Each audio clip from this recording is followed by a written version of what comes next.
নিচু জাতি নহে কৃষ্ণ ভজনের অযোগ্য, সৎকুল বিপ্র নহে ভজনের যোগ্য। যেই ভজে সেই বড় হীনক্ত ছাড়, কৃষ্ণ ভজনে নাহি জাতি কুলাদি বিচার। দিনের অধিক দয়া করে ভগবান, কুলীন পণ্ডিত ধনীর বড় অভিমান। কায়েক ব্রাহ্মণ কোনো দিন এরা হরিনাম ভুসবে না, হরিনামের দলও তৈরি করবে না, করবে নিচু জাতি, মুচি ম্যাথর, কাহার পড়ই, শিডিউল কাস্ট যাদের বলি। হরে কৃষ্ণ। কিন্তু সেই ব্রাহ্মণ কায়েদের এরাই আবার উদ্ধার করবে।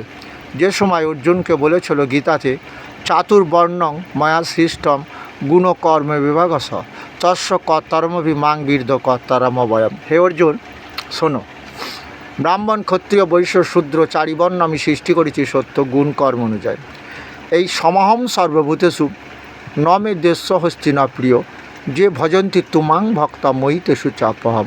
আমি সবাইয়ের প্রতি সমভাবাপন্ন, আমার প্রিয় অপ্রিয় বলে কেউ নেই। সেই ব্রাহ্মণও আমার ভক্ত যদি হয়, আবার ব্রাহ্মণ ক্ষত্রিয় বৈশ্য শূদ্র সবাই আমারই সৃষ্টি, এরা আমারই ভক্ত যদি হয়, অবশ্যই আমি তাদের কৃপা করব।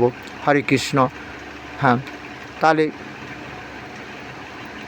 আমার ভগবান এইভাবে আমাদের কলিযুগের ভগবান এটাই বুঝিয়ে দিলেন, আমরা পরমেশ্বরের সন্তান, জাত নয় পাত নয়, আমাদের পরিচয় মানুষ, সবার উপরে মানুষ সত্য, এর ওপর যেন আর কিছু নাই, এটাই যেন আমরা মনে রাখতে পারি।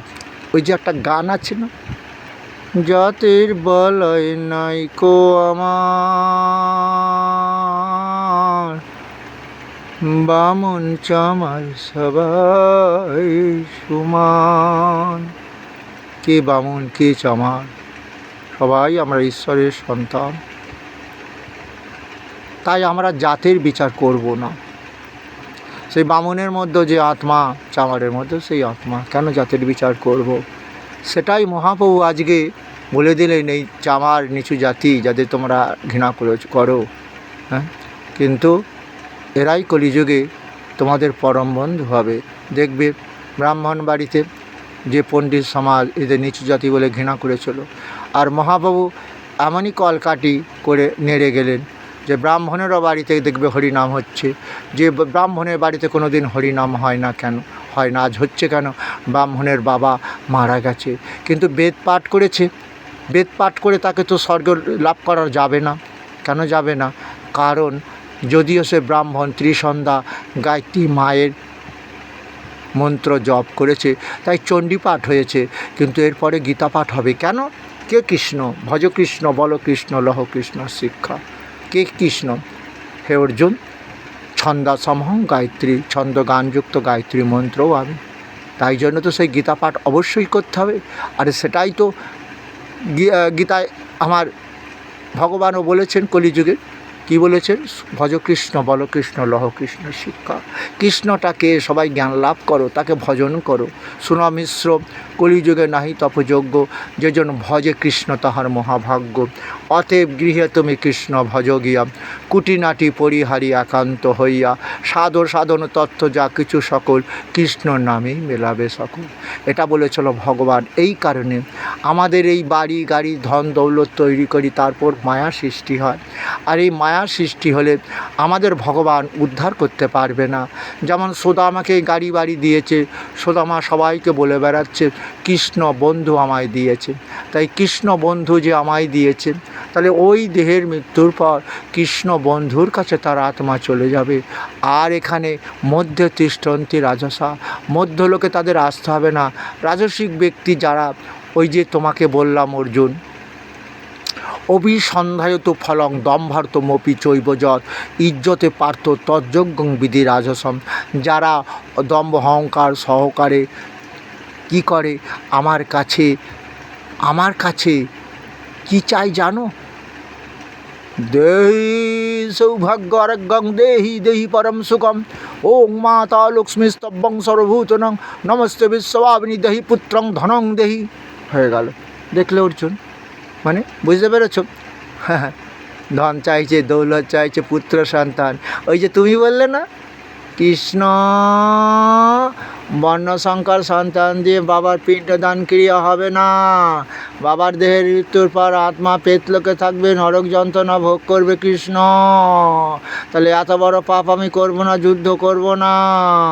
কারণ এই কুরুক্ষেত্রে যে সকল রাজারা এসেছে তাদের যদি আমি মেরে দিই, তাদের বহুগুণ বিধবা হবে, কুলে যদি পাপ ঢুকে যায়, নারী ভ্রষ্টা হবে, দুশ্চরিত্র হবে। এই নারী যদি পরপুরুষের সঙ্গ লাভ করে সন্তান সৃষ্টি করে, বর্ণসংকর সন্তান হবে। সেই বর্ণসংকর সন্তান দিয়ে বাবার পিণ্ডদান ক্রিয়া হবে না। পূর্বপুরুষরা জলপিণ্ডের হবে, নরক যন্ত্রণা ভোগ করবে, তর্পণ ক্রিয়া বন্ধ হয়ে যাবে। হরে কৃষ্ণ।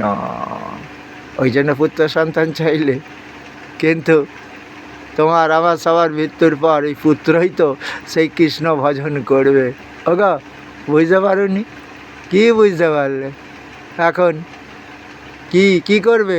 প্রধানমন্ত্রীর সঙ্গে দেখা করতে যাবে তো, পিয়ে ধরতে হবে তো। ওগো, পিয়ে ধরে যেতে হয় তো। আর সরাসরি যদি তুমি দেখা করতে পারো, পিয়ে ধরলে আজ নয় কাল, কাল নয় পরশু, তাই না?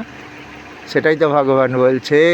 তাহলে ওই ছেলের হাতে পিণ্ড খেতে খেতে কত কাল কেটে যাবে। ওই যে বললাম, মৃত্যু সর্বহরস্য অহমুদ্ভবস্য ভবিষ্যতম। বুঝতে পারুনি? আমি কৃষ্ণজীবের কর্ম অনুযায়ী মৃত্যু যেমন দিয়ে থাকি, ভবিষ্যতে কর্ম অনুযায়ী আবার দেহ তৈরি হবে। ওই জন্য বিষ্ণু প্রসাদ খেয়েই যাও। প্রসাদ শব্দের অর্থ কৃপা। হরে কৃষ্ণ। হ্যাঁ, আর সরাসরি যদি তুমি বৈষ্ণব হয়ে গলায় তুলসীর মালা পড়ে কলিযুগের মহামন্ত্র হরে কৃষ্ণ কৃষ্ণ কৃষ্ণ হরে হরে, হরে রাম রাম রাম হরে হরে, প্রভু বলে কহিলাম এই মহামন্ত্র, ইহা জপ গিয়া সবে করিয়া নিবন্ধ। হ্যাঁ, তুমি যদি এটা করতে পারতে, নিজে সন্তানাদিদের শোনাতে, তাহলে তো বৃন্দাবন তৈরি করতে পারতে। আর ওই বৃন্দাবনে থাকলে তাহলে তাদের দেহের মৃত্যুর পর আত্মা কি পেতলোকে যায় না বৃন্দাবনে যায় গো? এটা কেন বোঝো না? তাহলে তুমি পুত্র সন্তান কেন চাইছো? হ্যাঁ, পুত্র সন্তান চাইছো, শোনো, পুত্র তোমাকে কিন্তু ওই যে বলেছি, অপিচে দোষী পাপে বা সর্বে বা পাপ কৃতমা সর্বাং জ্ঞান পলবে নৈবা বৃজিনং সন্তরসী। যদি তোমরা অধিকে পাপাকারী হও, অর্জুন আমার গীতা অমৃত পান করো, গীতা জ্ঞান লাভ করো, গীতা জ্ঞান লাভ করে দেহ পাপ মুক্ত করো, গীতা তরি আশ্রয় করো। তাহলে পাপ সমুদ্রে দেহের মৃত্যুর পর আত্মা পাপ সমুদ্রে ডুবে মরবে না, নরক যন্ত্রণা ভোগ করবে না। তোমরা বুঝতে পেরেছো? ওগো, অর্জুনকে উদ্দেশ্য করে সেই জ্ঞানের কথা তো আমাদের বলছেন। কি বুঝতে পারলে?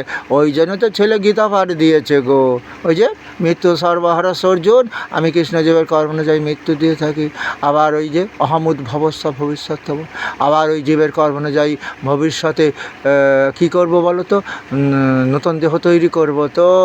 ওই যে আমি বলে দিলাম কীরকম দেহ তৈরি হবে। ওই যে ঊর্ধ্বঙ্গচ্ছতি সত্যস্থাপ, দেহ দিয়ে যারা সৎকর্ম করেছে সদ্গতি হয়ে যাবে। আবার দেহ তৈরি করব, সৎ দেহ তৈরি করব, পাপমুক্ত দেহ তৈরি করব। আমার ভক্ত মানে কি? বেদ পুরাণ শাস্ত্র যারা মেনে চলে, গুরুজনদের শ্রদ্ধা ভক্তি করে। কি বুঝতে পেরেছ? কারোর ধন দৌলত ফাঁকি দেওয়ার চিন্তা করে না, ভোগ করার চিন্তা করে না। ওই দুর্যোধনের মতো অকাল মৃত্যু দিতে হবে তো। তাহলে বোঝা গেল? ওই জন্য আবার বললেন, অর্জুন আসুরিং জনিমাপন্না মূঢ়া জন্মনি মাম প্রাপ্যৈবা কন্তে তত জানতি অধমাঙ্গতি।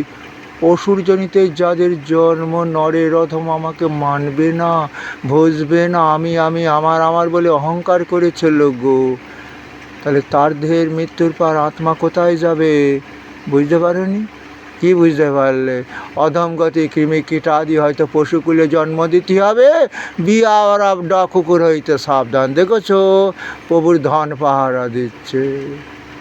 কি যে ধন তৈরি করেছিল পূর্বজন্মে, এই জগতে হার সেই বেশি চায়, আছে যার ভুরি ভুরি, রাজার হস্তে করে সমস্ত কাঙালের ধন চুরি। এইভাবেই তো রাজা সে যে ধন তৈরি করেছিল। তাহলে এখন শাস্তি কী হবে অর্জুন? কী ভাবছো? ছেলের হাতে পিণ্ডকে স্বর্গে যেতে পারবে না। কেন জানো? না দত্তে কস্যচিৎ পাপাং না চৈব সুকৃতিং বিভু। অজ্ঞানাবৃতাং জ্ঞানাং তেন মুহ্যন্তি জান্তবা। অজ্ঞানা থেকে আশ্রয় করে সারা জীবন পাপ করেছ। অজ্ঞানাতে বোঝো, ওই যে ঈশ্বর হামহং সিদ্ধহং বলবান ভোগী সুখী। আমি ভোগ করব, আমি সিদ্ধি লাভ করেছি, যাগ করেছি, যজ্ঞ করেছি, আমি ইচ্ছামতো ভোগ করব, আমার মৃত্যু নেই। তান্ত্রিক মৃত্যুঞ্জয় কবচ দিয়েছে, ও চিন্তা ভুলে যাও। তবে মহাপ্রভুর কথা মানো, ভজ কৃষ্ণ, বল কৃষ্ণ, লও কৃষ্ণ। গীতা পড়ো, জ্ঞান লাভ করো, কৃষ্ণ সম্বন্ধে জ্ঞান লাভ করো। অহংকার করো না। তুমি ভারতবর্ষে জন্ম নিয়েছো, তোমার অনেক ডিউটি আছে এই ভারতবর্ষের প্রতি, এটা কি জানো?